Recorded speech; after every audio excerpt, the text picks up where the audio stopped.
دن ایسا ہے کہ یہ موت نہ ایک لمحے کا موقع نہیں دینے والی ہے، کہ ایک لمحے کا موقع چاہے جتنا بھی آپ نام شہرت کمائی پیسہ کچھ بھی کما لیں، آپ بہت نام والے بن جائیں، لیکن جس دن آپ کا انتقال ہوگا، آپ کا یا میرا انتقال ہوگا، تو کوئی بھی انسان ہوگا نا مجھے میرے نام سے نہیں جانے گا، کیونکہ انسان یہ کہیں گے کہ اس مطلب کس وقت مٹی ہونے والی، کس وقت اس میت کا غسل ہو، کس وقت جنازے کو قبرستان میں لے جایا جائے گا۔ لوگ نام رکھ دیتے ہیں، آپ کا نام مٹ جائے گا، اس نام کا جو آپ کا نام ہے اس نام کا نام ہو جائے گا میت کہی جائے گی، مٹی کہی جائے گی، آپ کا بدن،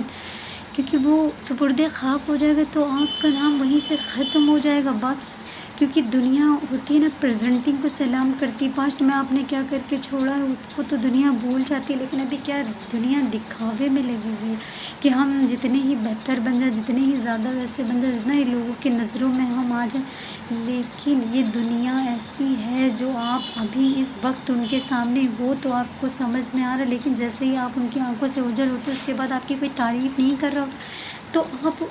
اس شخص کو راضی کریں، اس انسان کو راضی کرنے میں لگے ہوئے جو آپ کا بھلا نہیں چاہ رہا، جو آپ کے پیٹھ کے پیچھے آپ کے لیے اچھائی نہیں تھی، لیکن آپ اس اللہ کو ناراض کریں جو 70 ماہوں کے مطابق آپ سے محبت کر رہا ہے۔ اللہ کی بنائی ہوئی اس زمین کا یہ جو بچھونا ہے، آپ اور ہم بالکل بے خوف بے نڈر رہ چل رہے ہیں، اللہ اس سے کوئی اجرت نہیں مانگ رہا۔ دنیا میں جتنی بھی چیزیں اللہ نے ہم انسانوں کو میسر کروائیں، اس جانور مویشی ہیں جن سے ہم اور آپ فائدہ اٹھانے، جنہیں درخت ہیں، شجر ہیں، حجر،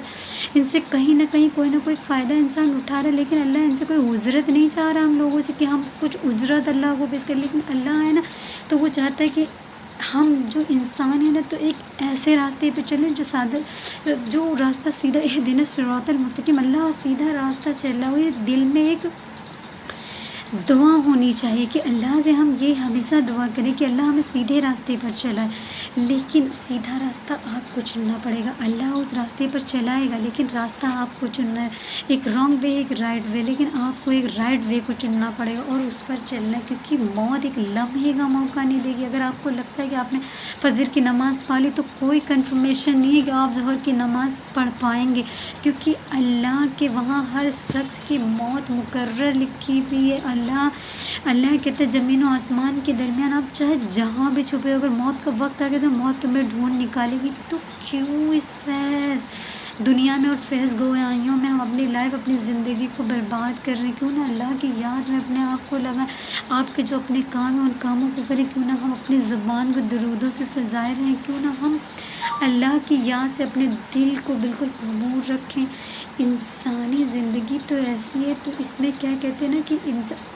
ایک حدیث میں آیا ہے کہ انسان کا پیٹ نا جہنم کی آگ بھر سکتی ہے، کیونکہ یہ انسان نا اتنا لالچی ہے نا، تو اس کو جتنا اللہ عطا کرتا ہے نا اس کے اندر اور زیادہ پانے کی خواہش ہوتی ہے، جتنا مل جاتا ہے اتنا، کیوں تسلی نہیں ہے انسان کے اندر، شکر گزاری نہیں ہے انسان کے اندر، اگر ذرا سی بھی آزمائش آتی ہے، ذرا سی بھی کوئی مشکل آتی ہے تو نا شکری کے الفاظ نکل جاتے ہیں، لیکن انسان یہ نہیں سوچتا اللہ نے کتنی زیادہ نعمتیں ہمیں دی، اگر یہ آنکھیں نہ ہو، یہ ہاتھ نہ ہو، یہ پیر نہ ہو تو ہم محتاج ہو جائیں، اللہ نے ان سب محتاجیوں سے ہمیں دور رکھا ہے نا، تو اللہ کی شکر گزاری تو اتنے بھی اگر ہم پوری زندگی ادا کریں تو ادا نہیں ہو سکتی، کیونکہ وہ اللہ رحمان ہے، سارے جہانوں کا مالک ہے، خالق ہے، ہر ایک چیز کو پیدا کرنے والا میرا اللہ ہے، تو ہم اور انسانوں کو اتنی نعمتیں اللہ نے دی، تو کیا اس کی شکر گزاری ہم لوگ نہیں کر سکتے؟ نہ شکری کے الفاظ نکلتے ہیں لوگوں کے منہ سے، آپ اکثر معاملات پہ سنیں گے کہ نا شکری کے الفاظ انسان نکال رہا ہے، جو صحیح نہیں ہے، کیونکہ یہ موت اگر آپ مرنے کے بعد چلے جائیں گے تو آپ کے ہاتھ میں کیا آئے گا؟ کچھ نہیں، آپ کا اعمال، آپ کو جب قبر میں اتار دیا جائے گا تو کیا آپ کا حساب و کتاب ہوگا؟ تو وہ بچی جو ہوتی ہے وہ حسن بصری رحمۃ اللہ علیہ کہتے ہیں اپنے والد سے پوچھنا ہے تو یہ پوچھو اپنے والد سے کہ جو قبر میں سوالات پوچھے گئے کیا ان کے جوابات آپ کے والد نے دے دیے ہیں؟ تو وہاں پہ ایک ایسا ماحول ہوتا ہے کہ انسان کا دل ایک دم لرز سا جاتا ہے کہ اگر آپ ان چیزوں کی تیاری کر رہے ہیں، آپ غور و فکر کریں، کبھی تنہائی میں بیٹھے تو آپ سوچیں کہ اگر آپ کو قبر میں اتارا جائے گا تو آپ کو کیا ان سوالات کی تیاری آپ نے کر لی؟ کیا آپ جس وقت آپ میزان پر جائیں گے تو کیا آپ نے اپنی نیکیوں کا پلڑا بھاری کر لیا ہے؟ جس وقت آپ پلصراط پر پہنچیں گے، کیا آپ نے ایسے اپنے اعمال سے اپنی نیکیاں اپنی ایسی اچھائیاں کلیکٹ کر لی ہیں جس سے پلصراط فلک جھپکتے ہی آپ کراس ہو جائیں؟ آپ کوشش تو کریں. اگر انسان ایک موٹی سی مثال لے لیجیے، اگر آپ کو کہیں بھی جانا ہے، کہیں بھی آپ کو جانا ہے، کسی بھی شہر جانا ہے،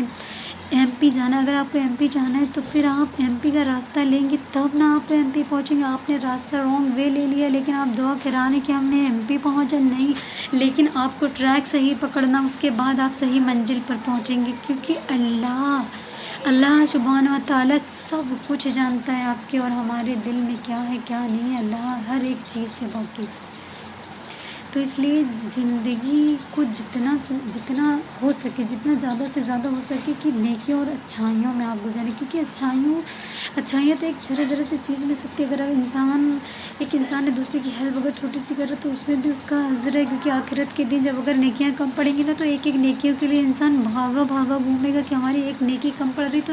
شاید مجھے کوئی ایک اپنی نیکی کے دے دے. تو اگر ہم اس دنیا میں اپنی نیکیاں کر کے چھوڑیں گے نا تو وہ نیکیاں ہمیں آخرت میں کام آئیں گی. کیونکہ موت کے بعد کچھ بھی نہیں ملنا. اس اندھیری قبر میں لوگ چھوڑ کر ہمیں چلے آئیں. چیخو پکار اگر اس کے اندر ہم لوگ کر رہے ہیں، جہنم کی آگ اگر آ گئی، اگر ہمارے ایسے اعمال اللہ نہ کرے اگر ایسے اعمال ہو گئے کہ جہنم کی آگ ہمارے قبر میں بھر دی گئی تو پھر وہ آپ سوچ کر ہنفا جائیں گے کہ بالکل وہ ماحول کیسا ہوگا. اگر اندھیرے کمرے میں اگر آپ بیٹھے ہو تو دل اُوبتا ہے. اگر اندھیری قبر ہو پھر اتنی فٹ قبر جس میں آپ کروٹ نہیں لے سکتے. تو حدیث میں آیا ہے کہ اگر نیک بندہ ہے نا تو وہ قبر اس طریقے سے بندے کو اپنے گود میں لیتی جیسے ماں اپنے بچے کو گود میں لیتی ہے. لیکن اگر کوئی گنہگار شخص قبر میں اتارا گیا تو وہ اس شخص کو اس طریقے سے دباتی ہے جیسے اس طرف کی پسلیں اس طرف کی پسلیں آپس میں یوں بھر جاتی ہیں. تو کتنی تکلیف ہوگی تو آپ محسوس کریں. اس لیے خدا را اللہ سے توبہ کریں اور آج ہی